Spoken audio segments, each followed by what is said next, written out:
2025 और 26 के रबी क्रॉप की एमएसपी भी निश्चित करने के लिए हमारी कोशिश होनी चाहिए। जो रिपोर्ट आई है उसके अनुसार निश्चित रूप से एमएसपी निश्चित करते वक्त ये सब बातें जो हमारी आज चर्चा की है उसे ध्यान में रखते हुए हमें आगे बढ़ना है और एमएसपी बढ़ाकर किसानों को हम कितनी राहत दे सकते हैं उतनी देने की आवश्यकता है। किसान भी अभी नई सरकार बन गई है मोदी जी की, उससे आशा रखने वाला अपना किसान है कि जल्द से बेसब्री से उनका भी इंतज़ार है किसानों के लिए कुछ निर्णय लिए जाए। तो आप भी सिफारिश करो कि हम कैसे किसानों को मदद कर सकते हैं।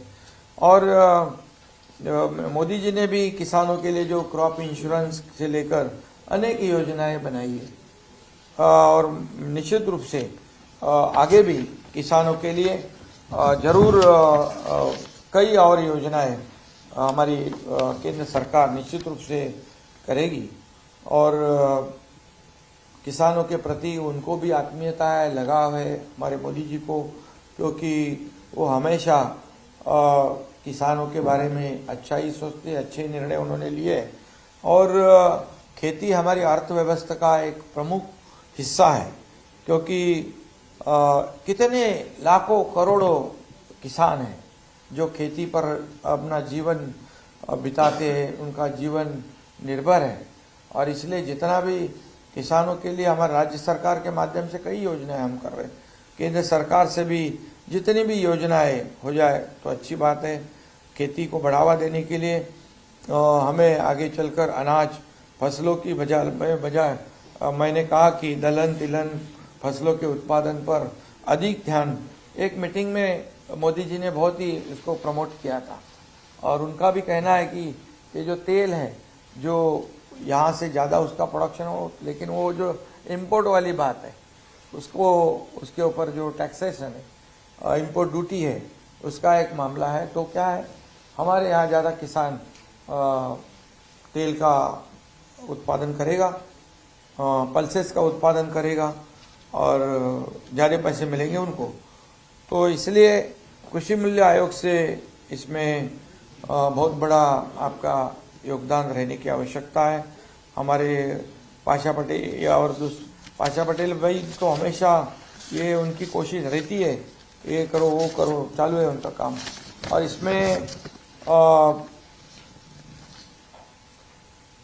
हम चाहते हैं प्रधानमंत्री जी ने मिलेट को दुनिया भर में पहुंचाने का काम किया है, पहुंचाना चाहते हैं। कि एक बार देखा हमने कि हमारे कैबिनेट, धनंजय अपनी कैबिनेट में एक बार मिलेट का नाश्ता आया था पूरा, मतलब हम सोच भी नहीं सकते क्या क्या है उससे बनता है। सिर्फ रोटी नहीं बनती है, फरसान से लेके चूड़ा से लेके केक से लेके सब कुछ बनता है मिलेट का। एक बार पाशा जी मिलेट का सब आइटम, जैसा बाम्बू का आइटम बनाया तुमने, जैसा मिलेट का एक बना के दिखाओ सब। तो ये ज्वारी है, बाजरी है, सब कुछ है और इसको एमएसपी नहीं है और इसलिए किसान उसको उगाता नहीं है। ये जरूरी है कि अपने को उस पर ध्यान देंगे। और महाराष्ट्र में खरीफ सीजन में सोयाबीन और कपास की बुआई लगभग 65% के आसपास है। इसमें एमएसपी के में बढ़ोतरी होने के लिए किसान की अपेक्षा है, जैसे हमारी चर्चा हुई है। और माइक्रो मिलेट के लिए एमएसपी जरूरी है, वो भी हम सोचे तो निश्चित रूप से इसमें फ़ायदा होगा।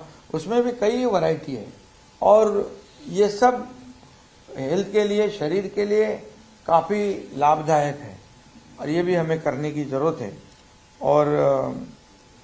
और एक बात मैं कहूँगा कि हमारा भारतीय कृषि अनुसंधान संस्थान की वैरायटीज़ बहुत अच्छी है।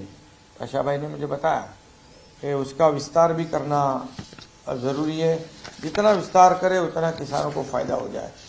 और मैं इस मीटिंग में आए हुए सभी लोगों का स्वागत करता हूं।